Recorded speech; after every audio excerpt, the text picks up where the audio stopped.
দুনিয়ার বাহ্যিক দৃষ্টিতে সফল হওয়ার জন্য দুইটা।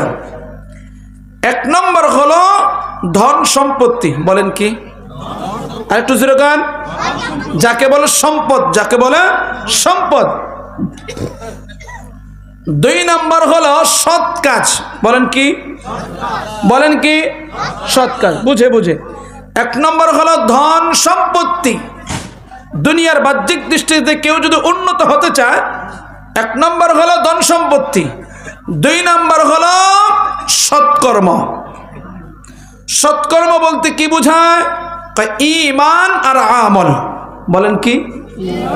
বলেন বলেন। ঈমান আমল। এক নম্বর হলো ধন সম্পত্তি, আর একটা হলো ঈমান আর আমল। ধন সম্পত্তি ক্ষণস্থায়ী। কি বলেন?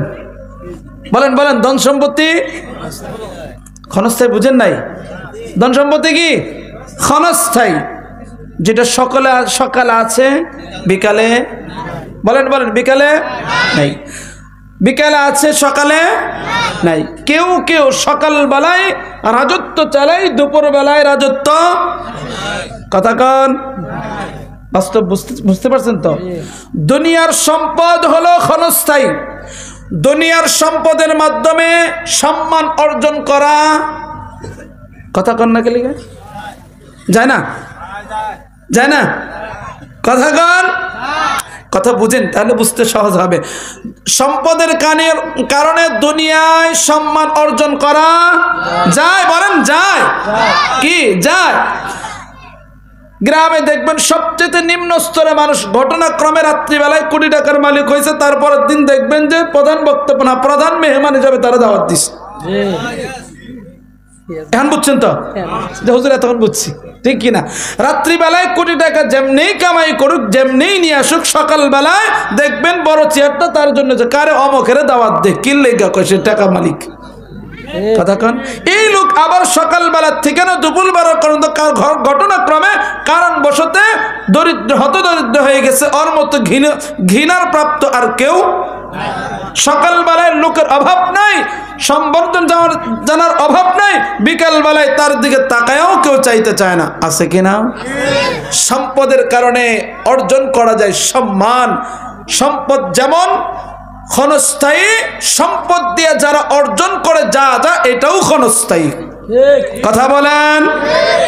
যেমন প্রমাণ হলো পৃথিবীর যুগে যারা যারা সম্পদওয়ালা ছিল, দুনিয়ার সম্পদ অর্জন করেছে, তারা কেউ দুনিয়ার সম্পদ নিয়ে এবং ওই সম্মান নিয়ে কবরে যেতে পারে নাই।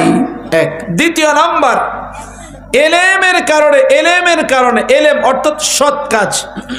সৎ কাজের সম্মান দুনিয়াতেও আখিরাতেও। সুবহানাল্লাহ খান। আলী রাদিয়াল্লাহু, কথা লম্বা অনেক, ওদিকে যাচ্ছি না, খুব সংক্ষিপ্ত আকারে। আলী রাদিয়াল্লাহু তাআলা আনহুকে প্রশ্ন করেছে, আমি কি এলেম অর্জন করব না দুনিয়া অর্জন করব? দুনিয়া অর্জন করব না এলেম অর্জন করব? সম্পদ অর্জন করব না এলেম অর্জন করব? আলী রাদিয়াল্লাহু তাআলা আনহু বলেন, শোনো শোনো, এলেমের দুনিয়ার সম্পদের চাইতে এলেম হলো উত্তম। সুবহানাল্লাহ খান। প্রশ্ন করেছে সাহাবা আজমাইন, প্রশ্ন করেছে, এটা বুঝে নাই, একটু বুঝায় দেন। আলী রাদিয়াল্লাহু তাআলা আনহু বলেন, শোনো, এলেম হলো নবীদের রেখে যাওয়া সম্পদ। সুবহানাল্লাহ খান। এলেম হলো নবীদের রেখে যাওয়া সম্পদ। এই এলেম দ্বারা যারা উঁচু মাকাম পেয়েছে, দুনিয়ার জিন্দেগিতে যতদিন থেকেছে সম্মান অর্জন করেছে, কবরে চলে গিয়েছে, সম্মান আরো বেড়ে গিয়েছে, কিয়ামত পর্যন্ত তাদের সম্মান থাকবে। কিয়ামতের দিন নবীদের সাথে তারা জান্নাতে চলে যাবে। সুবহানাল্লাহ। এক প্রশ্ন। দ্বিতীয় নম্বর প্রশ্ন, আলী রাদিয়াল্লাহু তাআলা আনহু কি বললেন? বুঝেছি। দ্বিতীয় নম্বর বলেন, সম্পদ কি?